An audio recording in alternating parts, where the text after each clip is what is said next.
소개하지 않았던 포토샵의 왼쪽 툴바를 소개해 드리겠습니다. 자, 선택 툴 하나, 둘, 셋은 우리가 저번 시간에 간단하게 나갔고요. 이번에는 자르기 도구입니다. 파일 열기로 이미지를 하나 가져와서 자르기 도구를 사용해 보겠습니다. 이미지를 한 이만큼만 쓰고 싶을 때가 있잖아요. 지금 이 이미지에서 이제 얼굴 부분만 쓰고 싶을 때가 있잖아요. 그럴 때 자르기 도구로 이렇게 줄이시면 됩니다. 이렇게 줄이시고 자르기 도구 툴 안에서 더블 클릭하시면 이미지가 잘립니다.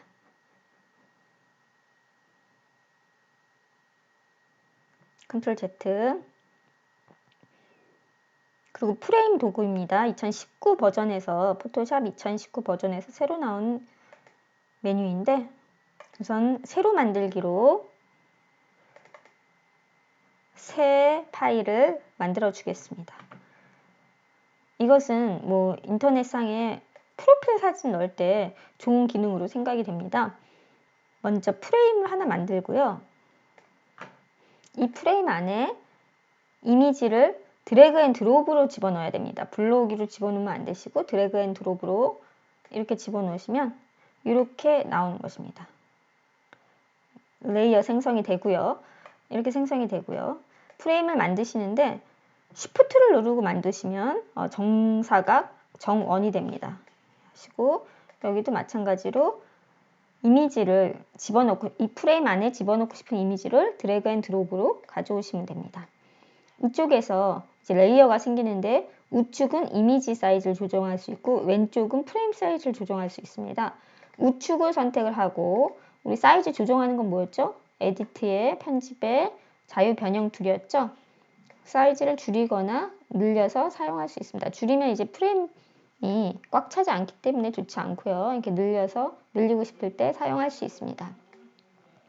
그리고 왼쪽은 프레임의 사이즈를 변경할 수 있습니다. 왼쪽을 클릭하고 프레임을 키웠다, 줄였다 할 수 있습니다.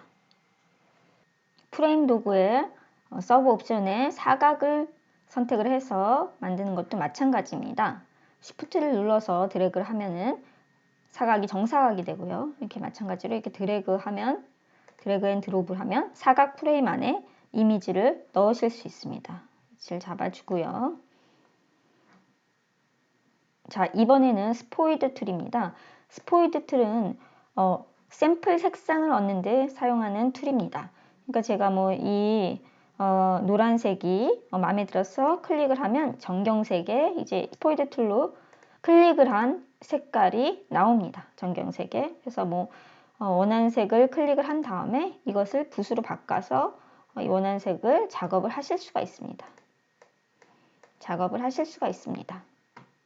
다음은 복제 도장 도구입니다. 복제 도장 도구는 똑같은 이미지를 복사하고 싶을 때 사용을 합니다. 자, 복제 도장 도구를 쓰기 위해서 클릭을 해봤습니다. 그럼 뭐라고 나오냐면 복제할 영역이 정의되지 않았으므로 소스점을 정의하려면 Alt를 클릭을 하십시오. 복제 도장을 사용할 수 없습니다로 나옵니다. 자, 뭘 하라고요? Alt 클릭을 하라고 합니다. 저는 이 꽃을 복사하고 싶습니다. 그럴 때 어떻게 해요? Alt를 누른 상태로 클릭을 합니다. 손을 떼고요. Alt 키에 손을 떼고 우측에 와서 이쪽에 꽃을 달고 싶습니다. 이렇게 그림을 그리면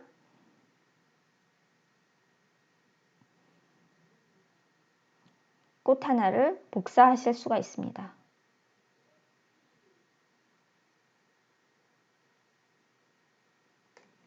꽃 하나를 복사하실 수가 있습니다. 이 도장 툴에는 서브 옵션이 정렬이 있습니다. 정렬이 있는데요. 정렬 체크된 상태에서는 Alt를 눌러서 꽃을 찍고 이쪽에 그려보겠습니다.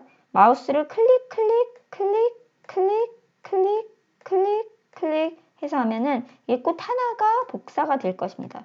왜냐면은 내가 마우스를 위로 올려도 이 내가 Alt를 찍었던 점이 움직이기 때문에 꽃 한 송이를 그대로 만들 수 있습니다.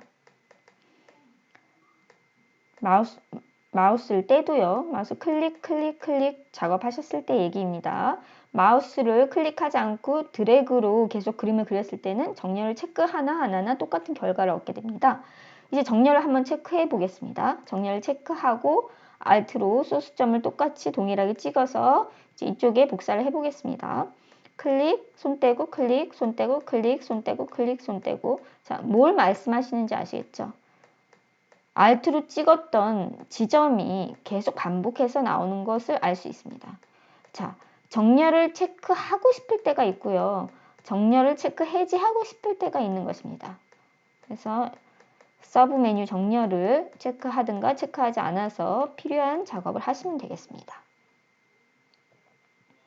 이것도 도장 툴도 복제 도장 도구도 붓크기하고 연관이 있습니다. 그래서 꺾기 툴 우측 꺾기 누르면 붓이 커져서 좀 빨리 복사를 할 수가 있어요. 이렇게 빨리 복사할 수 있고 정렬을 체크하면 이제 꽃이 Alt를 다시 누르면 이렇게 꽃이 클릭을 해도 꽃이 한 송이가 그대로 만들어집니다. 왜냐하면 이 지점 Alt를 눌렀던 지점이 마우스와 함께 움직이기 때문입니다. 자, 이것은 작업 내역 브러쉬 도구는 붓으로 작업한 작업을 이전으로 돌려주는 것입니다. 지금 도장 도구도 붓이 사용이 됐고요. 붓 도구도 마찬가지고요. 작업 내역 브러쉬 도구 말고 뭐 작업 내역에서 위로 올라가셔도 상관이 없습니다. 다시 작업 내역 브러쉬 도구로 원래대로 해줬고요.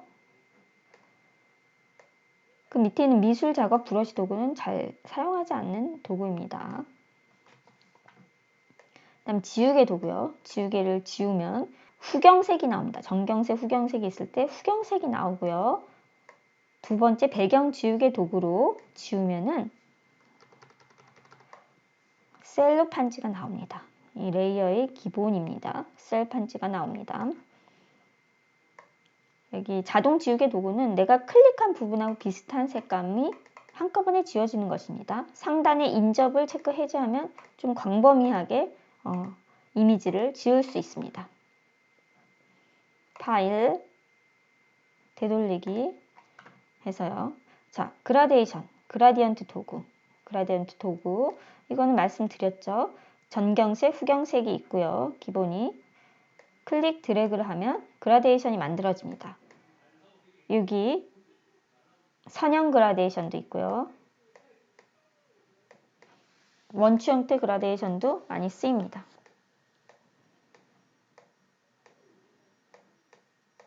자, 그라데이션은 배경 이미지로도 굉장히 많이 쓰이는데요. 제가 전경색을 빨강으로 만들고 후경색을 노랑으로 만들어서 빨강에서 노랑의 그라데이션을 만들어 보겠습니다. 보통 정경색, 후경색을 바꿨을 경우 이 상단의 그라데이션 서브 옵션 화살표를 가시면 정경색, 후경색과 정경색에서 투명, 블랙 앤 화이트가 나옵니다. 정경색에서 후경색 클릭하고 드래그를 하시는데요. 자, 선형 그라데이션부터 해보겠습니다. 그라데이션은 그라데이션의 길이와 기울기가 중요합니다. 자, 이 길이를 이렇게 길게 하면요. 지금 내가 선택한 부분이 노랑이고요. 제가 마우스를 뗀 부분이 빨강입니다. 그 사이가 그라디언트 되는 것입니다. 내가 이 선을 짧게 한다면 Shift를 누르면 이제 수직 수평이 되고요. 짧게 한다면 어떻게 될까요? 내가 클릭한 지점까지가 노랑에서 빨강이고요. 그 사이가 그라디언트 되는 것입니다. 제가 선을 짧게 하면 그라디언트 되는 간격이 굉장히 좁죠. 점점 길어지면 이 그라디언트 되는 과정이 길어지는 거고요. 그죠? 이렇게 되고요. 아래로 내리면 이렇게 되겠죠. 노랑에서 빨강으로. 반전을 체크하면 빨강에서 노랑이 되겠죠. 그죠?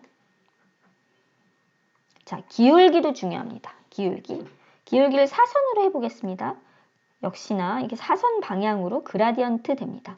내가 클릭했던 부분에서 마우스를 떼는 부분까지 빨강에서 노랑으로 중간은 그라디언트 되고 이렇게 됩니다. 원추 형태의 그라데이션도 마찬가지고요. 반전을 체크를 하면 노랑에서 빨강으로 되고 길이가 짧으면 이런 식으로 길이가 길면 이렇게 넓은 형태의 원추형 그라데이션이 만들어집니다. 파일, 되돌리기. 페인트 통 도구는 정경색을 선택을 하고 한꺼번에 부을 때 많이 쓰입니다. 보통 페인트통 도구는 허용치를 크게 해서 한꺼번에 이렇게 부으실 때 쓰고요. 이렇게 원하는 색을 선택을 해서나 아니면 전체에 부으실 때 쓰는데, 이렇게 하는 것보다는 사실은 이렇게 하는 것보다는 편집해서 칠하게 하면 정경색을 쉽게 전체 화면에 뿌리실 수 있습니다. 그 다음은 흐림 효과 도구입니다. 파일 되돌리기 한 후 그 다음엔 흐림 효과 도구입니다. 이것도 붓크기하고 관련이 있습니다. 이렇게 클릭을 하면은 흐려지고요. 지금 꽃이 흐려지는 게 보이시죠? 돋보기 툴, 화면 맞추기, 흐림 도구 보이시죠? 선명 효과 도구는 꺾기 툴로 붓크기를 키우겠습니다. 자, 눈이 좀 더 선명해지는 게 보이시나요? 근데 이건 많이 쓸 수 없는 게 픽셀이 깨지게 됩니다. 그리고 흐리게 했다가 다시 선명하게 한다고 해서 원래대로 돌아오지 못합니다. 많이 쓰이지 않는 도구고요. 손가락 도구는 스머지라고 해서 이미지를 이렇게 밀어줍니다. 파일, 되돌리기 또는 작업 내역에서 상단, 컬러 악센트 상단으로 가기. 닫지 도구는 클릭을 해보면 밝게 이미지를 만들어줍니다. 이것도 붓크기하고 연관이 있어서 범위를 크게 할 수 있습니다. 닫지 도구, 번 도구는 반대로 태워줍니다. 어둡게 만들어주고요. 스폰지 도구는 채도를 빼줍니다. 채도를 클릭을 하면 이렇게 채도를 빼줘서 이렇게 무채색 이미지로 만들어줍니다. 이렇게 어두침침한 무채색 이미지로 만들어줍니다. 자, 펜 툴은 여러분들 다 아시고요. 파일, 되돌리기, 텍스트 툴, 텍스트 툴, 이렇게 텍스트 툴이 있고요. 텍스트 툴을 쓰실 때는 창에서 문자를 꺼내셔서 텍스트 드래그를 하시고 T인 상태로 드래그를 하시고 글자 사이즈와 글자 색깔과 글자 간격들을 조정하실 수가 있습니다. 기울기, 두꺼운 체, 볼드체, 기울기 이런 것도 조정을 하실 수가 있습니다. 단락도 문자와 같이 나와 있고요. 중간 정렬, 왼쪽 정렬, 우측 정렬 이런 것들이 있습니다. 세로 쓰기도 가능하고요. 이렇게 가능합니다. 이 밑에는 펜 툴을 선택하는 도구고요. 여기는 도형입니다. 도형 툴입니다. 색깔을 칠하고 싶으시면 여기서 원하는 색을 클릭하셔서 색을 칠해도 되고 획을 칠해도 됩니다. 자, 손바닥 툴, 돋보기 툴은 알고 계시고요. 자, 여기까지 왼쪽 툴바의 간략한 설명이었습니다.